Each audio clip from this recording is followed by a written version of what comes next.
Welcome, dear friends, to a tale of heartbreak and healing that proves life has a way of surprising us when we least expect it. Enjoy the story. Jack Thompson stared at the papers scattered across his coffee table, each one a dagger to his heart.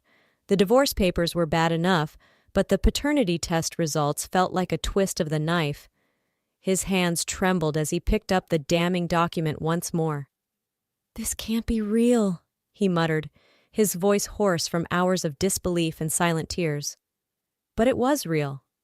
Black and white proof that the two boys he had raised, loved, and called his own for the past decade weren't his biological children.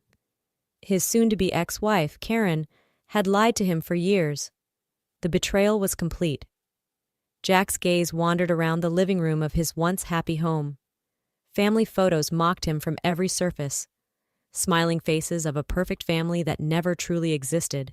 He stood up abruptly, his legs unsteady, and began tearing the photos from the walls and shelves. "It was all a lie," he shouted to the empty room, his voice cracking with emotion. As picture frames crashed to the floor, Jack's phone buzzed insistently. It was Karen, probably calling to beg forgiveness or offer some feeble explanation. He silenced the device and slumped back onto the couch, burying his face in his hands. How could he ever trust again? How could he face his colleagues, his friends, knowing he'd been played for a fool all these years? The weight of shame and anger pressed down on him, threatening to crush his spirit entirely. 5 years had passed since that fateful day when Jack's world imploded.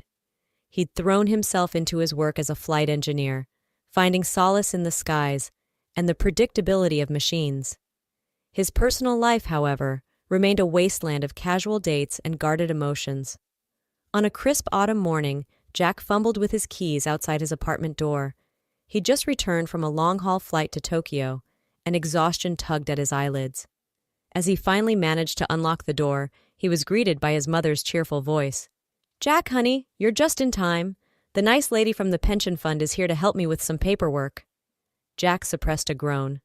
All he wanted was a shower and his bed, but he plastered on a smile and stepped into the living room. That's when he saw her.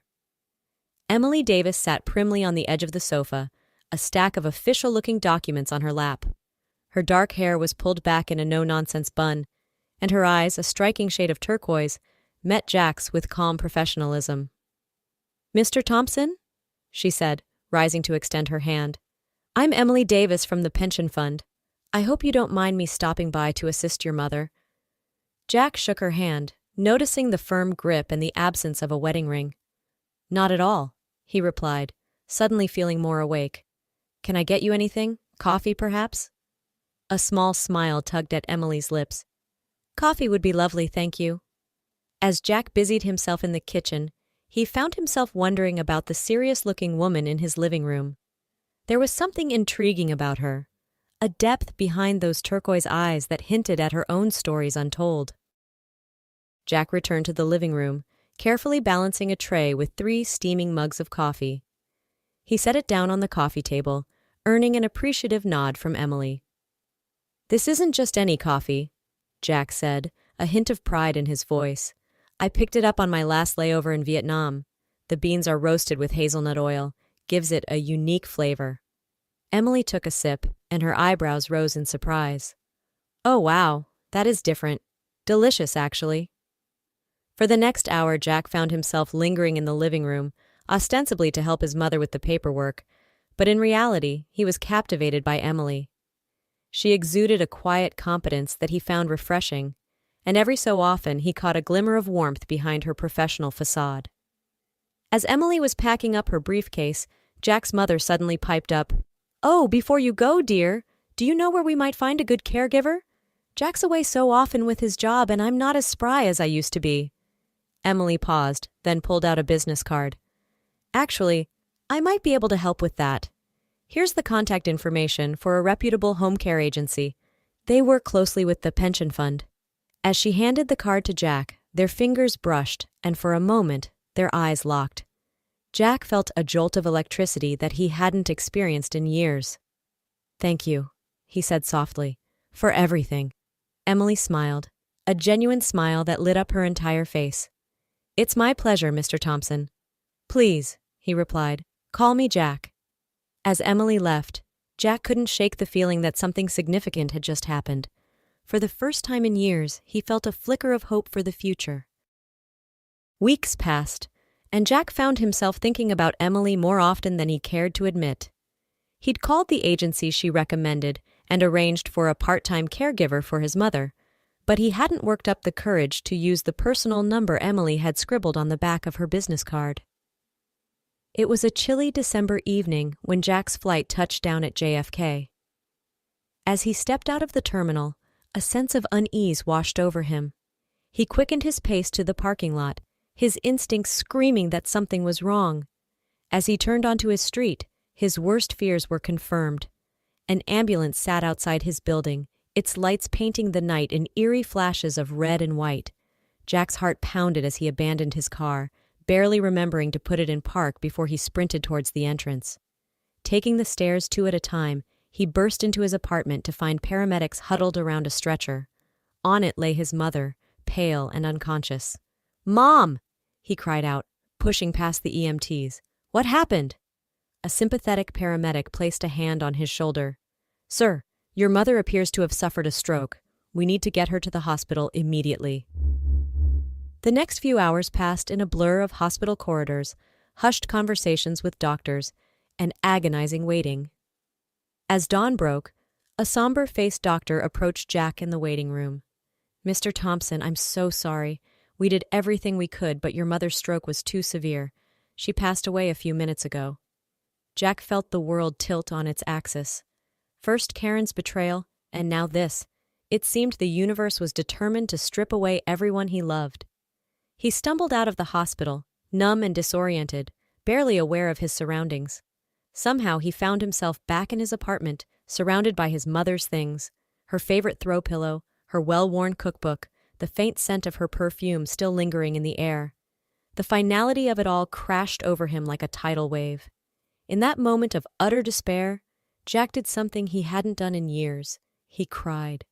Deep, racking sobs that shook his entire body as he mourned not just his mother, but the life he thought he'd have, the family he'd lost, and the loneliness that threatened to swallow him whole. The days following his mother's death passed in a haze for Jack. He went through the motions of arranging the funeral, accepting condolences from colleagues and distant relatives, but inside, he felt hollow. It was New Year's Eve, and Jack sat alone in his apartment, a half-empty bottle of whiskey on the coffee table in front of him. The sounds of celebration filtered through the walls. Laughter, music, the occasional pop of a champagne cork, serving only to emphasize his isolation. Just as he was about to pour another drink, a soft knock at the door startled him. Frowning, Jack stumbled to his feet and made his way to the entrance. He opened the door to find Emily standing there, a look of concern etched on her face. "Jack," she said softly, I heard about your mother. I'm so sorry." For a moment, Jack just stared at her, wondering if the whiskey had conjured up this apparition. Then, without warning, he felt his composure crumble. Emily stepped forward and wrapped her arms around him, holding him as he wept. She guided him back into the apartment, closing the door behind them with a gentle click. As Jack's sobs subsided, Emily led him to the couch and sat beside him, her hand resting comfortingly on his arm. "I know there's nothing I can say to make this better," she said, "but I want you to know you're not alone." Jack looked at her, really looked at her, and saw the sincerity in her eyes. "Thank you," he whispered. I don't know what I'm doing anymore, Emily. Everything's fallen apart." Emily squeezed his hand. "I know it feels that way now, but it won't always. You're stronger than you think, Jack." They talked through the night, Jack opening up about his failed marriage, his mother's declining health, and the loneliness that had become his constant companion. Emily listened without judgment, offering quiet words of support and understanding. As the first light of the new year crept through the windows, Jack realized something had shifted. The weight on his chest had eased, and for the first time in what felt like forever, he felt a glimmer of hope. "Emily," he said, his voice rough with emotion, Would you like to get coffee sometime? Properly, I mean. Not just because you're here on business." A slow smile spread across Emily's face. "I'd like that very much, Jack." Over the next few months, Jack and Emily's coffee dates became a regular occurrence. They met at a small cafe halfway between Jack's apartment and Emily's office, sharing stories over steaming mugs and flaky pastries. Emily, Jack discovered, had her own history of heartbreak. She'd been married young to her high school sweetheart, but the relationship had crumbled under the weight of his infidelity and her own career ambitions. "I threw myself into my work after the divorce," Emily confided one chilly spring morning. "It was easier than dealing with the pain, you know." Jack nodded, reaching across the table to take her hand. "I know exactly what you mean. But Emily, talking with you, it's the first time in years I've felt like maybe there's more to life than just getting through each day." Emily's eyes shimmered with unshed tears. "Oh, Jack," she whispered, "I feel the same way." Their first kiss came naturally, a sweet culmination of months of building trust and affection. As they stood outside the cafe, the first flowers of spring blooming around them, Jack cupped Emily's face in his hands and pressed his lips to hers. It wasn't a kiss of desperate passion or fleeting attraction. Instead, it held the promise of something deeper, more enduring, a love born of shared pain and mutual understanding. When they finally parted, both slightly breathless, Emily smiled up at Jack. "So," she said, a teasing lilt in her voice, "I guess this means you're officially asking me to be your girlfriend?" Jack laughed, a genuine, joyous sound that surprised even him. "Emily Davis, would you do me the honor of being my girlfriend?" "Well, Mr. Thompson," she replied with mock seriousness, "I'll have to check my schedule, but I think I can pencil you in." They walked hand in hand through the park, talking about everything and nothing, reveling in the simple joy of new love. For both Jack and Emily, it felt like the start of something wonderful, a second chance at happiness neither had dared to hope for. Little did they know, their journey together was just beginning, and the universe had a few more surprises in store for them. 6 months after their first kiss, Jack and Emily stood hand in hand in the city clerk's office, exchanging vows in a simple civil ceremony. It wasn't a grand affair, just the two of them, a couple of close friends as witnesses, and the promise of a shared future. "I, Jack Thompson, take you, Emily Davis, to be my lawfully wedded wife," Jack said, his voice thick with emotion. "I promise to love you, support you, and stand by you through whatever life throws our way." Emily's eyes shone as she repeated her own vows. "I, Emily Davis, take you, Jack Thompson, to be my lawfully wedded husband. I promise to be your partner, your confidant, and your best friend, in good times and in bad."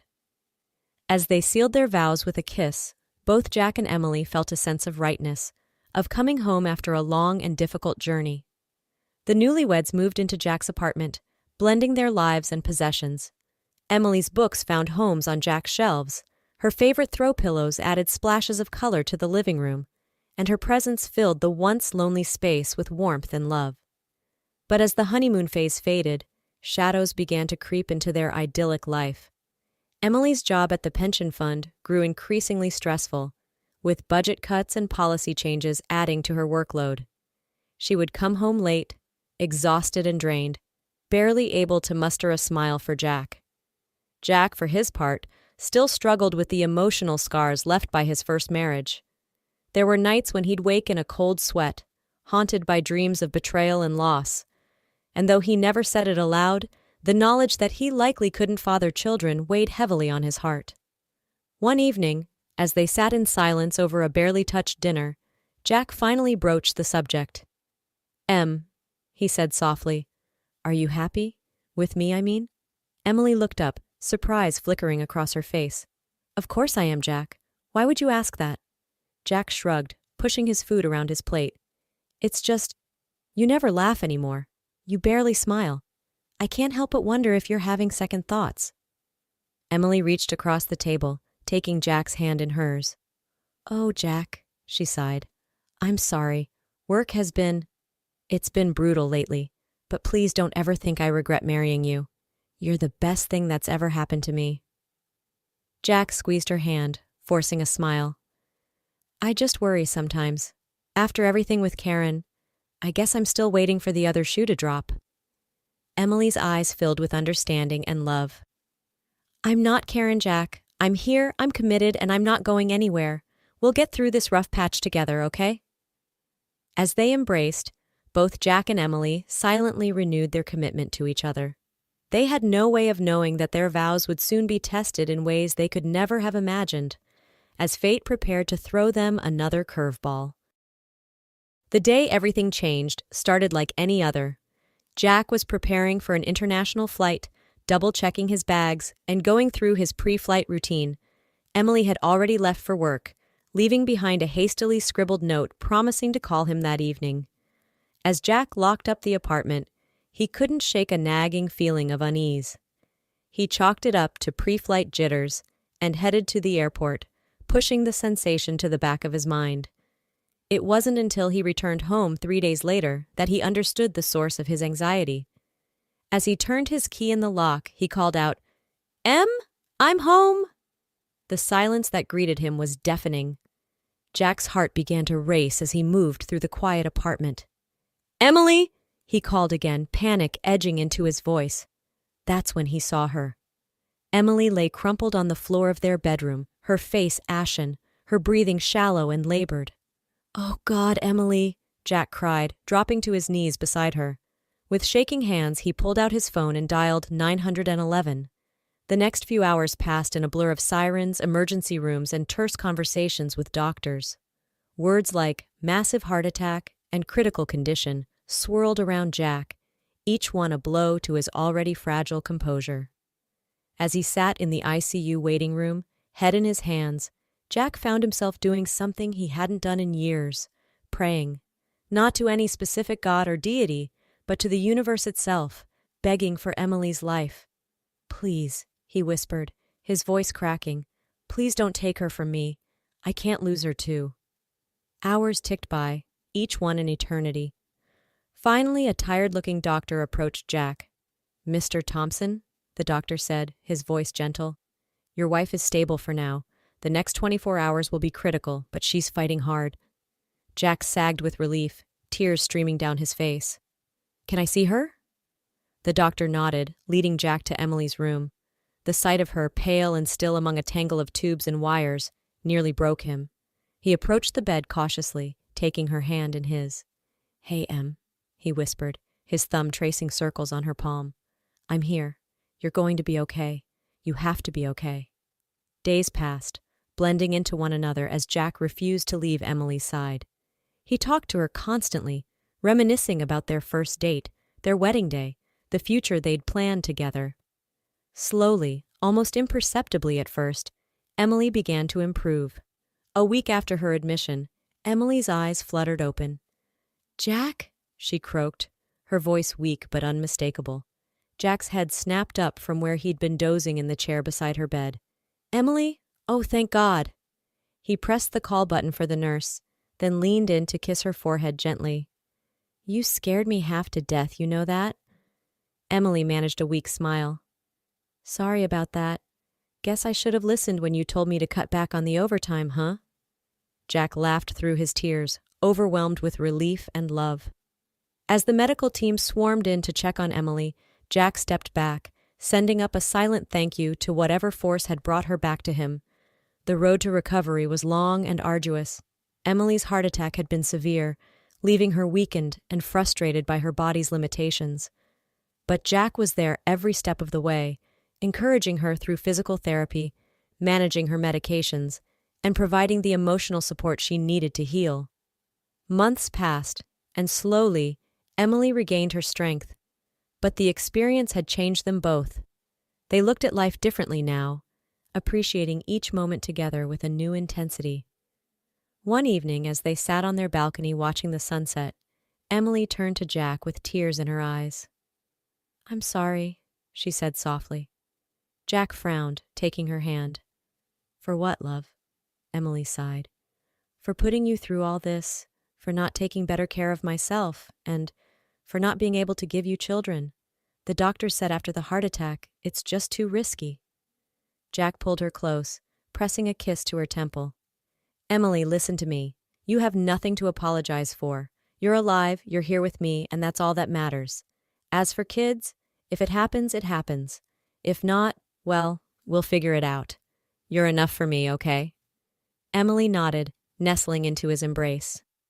As they sat there, wrapped in each other's arms, neither could have imagined the extraordinary twist of fate that was about to change their lives forever.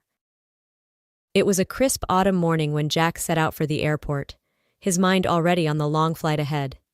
As he drove across the bridge near their apartment, something caught his eye. A small figure thrashing in the water below. Without hesitation, Jack pulled over, his heart racing. He sprinted to the edge of the bridge, straining to see through the early morning mist. There, clinging desperately to a partially submerged tree branch, was a young girl. Jack didn't stop to think. He shrugged off his jacket and shoes and dove into the frigid water. The current was strong, threatening to sweep him away, but he pushed forward with all his might. "Hold on!" he shouted to the girl. "I'm coming!" As he reached her, Jack could see the terror in her eyes. She couldn't have been more than 10 or 11, her blonde hair plastered to her face, her lips blue with cold. "It's okay," Jack said, trying to keep his voice calm. "I've got you. Can you hold on to my neck?" The girl nodded, wrapping her arms around him as Jack began the grueling swim back to shore. Every stroke was a battle against the current, his muscles screaming in protest. But the weight of the child in his arms gave him strength he didn't know he possessed. Finally, after what felt like hours, Jack's feet touched the muddy riverbank. He stumbled out of the water, the girl still clinging to him like a lifeline. Collapsing on the grass, he pulled off his soaked shirt and wrapped it around the shivering child. "Are you okay?" he asked, his breath coming in ragged gasps. "What's your name?" The girl looked up at him with wide, frightened eyes. "Sophie," she stammered through chattering teeth. I fell in. I was trying to get away." Before Jack could ask what she was trying to get away from, the wail of approaching sirens cut through the air. Someone must have seen them and called for help. As paramedics swarmed around them, checking their vitals and wrapping them in thermal blankets, Jack's mind raced. He had a flight to catch, and he couldn't miss it. Making a split-second decision, he flagged down a police officer. "Officer," Jack said urgently, "I have to catch a flight. I'm a flight engineer, and I can't miss this trip. Can you make sure the girl is taken care of? Her name is Sophie, and she mentioned something about trying to get away. I think she might need help." The officer nodded solemnly. "Don't worry, sir. We'll take good care of her and investigate her situation. You've done a heroic thing today." Jack knelt down next to Sophie, who was being tended to by a paramedic. "Sophie, these people are going to take care of you now, okay? You're safe. I have to go, but everything will be all right." Sophie nodded, her eyes wide and uncertain. Jack gave her hand a reassuring squeeze before hurrying back to his car. As he drove away, his clothes still damp and his heart racing, he couldn't shake the feeling that this rescue was more than just a coincidence. Throughout his long flight, Jack's thoughts kept drifting back to the girl he'd saved. He hoped she was safe and that the authorities would help her. 3 days later, Jack's plane touched down at JFK. He was exhausted from the long flight and the emotional toll of the rescue, but eager to get home to Emily. As he walked through his front door, he was surprised to find the apartment buzzing with activity. "Em?" he called out, setting down his bags. "I'm home." Emily appeared from the kitchen, her face a mix of joy and something else Jack couldn't quite read. "Jack!" she exclaimed, throwing her arms around him.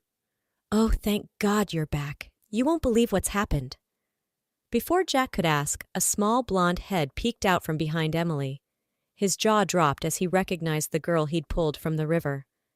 "Sophie?" he gasped. "What? How?"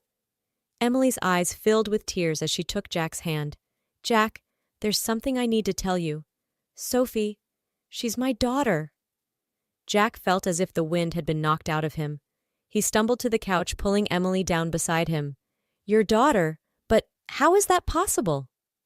Over the next hour, with Sophie curled up beside her, Emily explained everything. She told Jack about her first marriage, the bitter custody battle, and the devastating day when Sophie had disappeared from the park. "I never gave up hope," Emily said, her voice thick with emotion.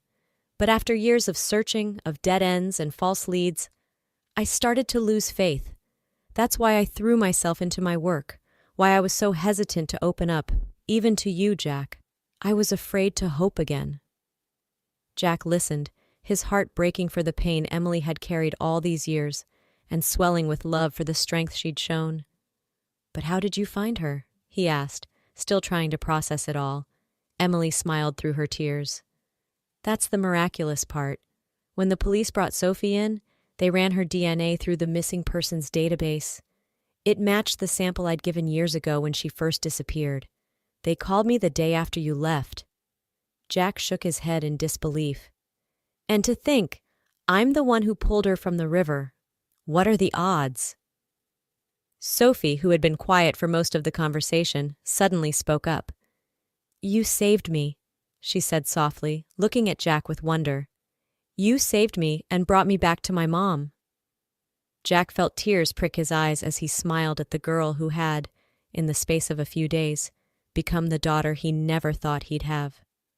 "I guess I did," he said softly, "and I'm so glad I did." Emily reached out, taking both Jack and Sophie's hands in hers. "When I got the call, I was in shock. I couldn't believe it was real. But then I saw her, and, Jack, it was like my heart started beating again after being still for so long." Jack pulled them both into a tight hug, marveling at the twists of fate that had brought them to this moment. "You're both safe now," he said firmly. "We're together, and that's all that matters." As they sat there, wrapped in a group hug that none of them wanted to end, the doorbell rang. Emily wiped her eyes and went to answer it, returning with a doctor she introduced as Dr. Martinez. "I hope I'm not interrupting," Dr. Martinez said with a kind smile. "I just wanted to follow up on those tests we ran when you came in to identify Sophie. Emily, I have some news." Emily frowned, confused. "News? Is everything okay?" Dr. Martinez's smile widened. "Everything is more than okay, Mrs. Thompson. You're pregnant." The room fell silent for a moment before erupting in joyous laughter and tears. As Jack pulled Emily and Sophie close, he marveled at the miracles that had brought them to this moment. From the depths of betrayal and loss, through hardship and heartache, they had found their way to each other. And now, against all odds, they were a family, whole, happy, and looking forward to the future with hope in their hearts and love as their guide. As the sun set outside their apartment window, painting the sky in hues of pink and gold, Jack Thompson knew one thing for certain. Sometimes, life's greatest gifts come wrapped in the most unexpected packages, and he, for one, couldn't wait to unwrap each new day with his newfound family by his side.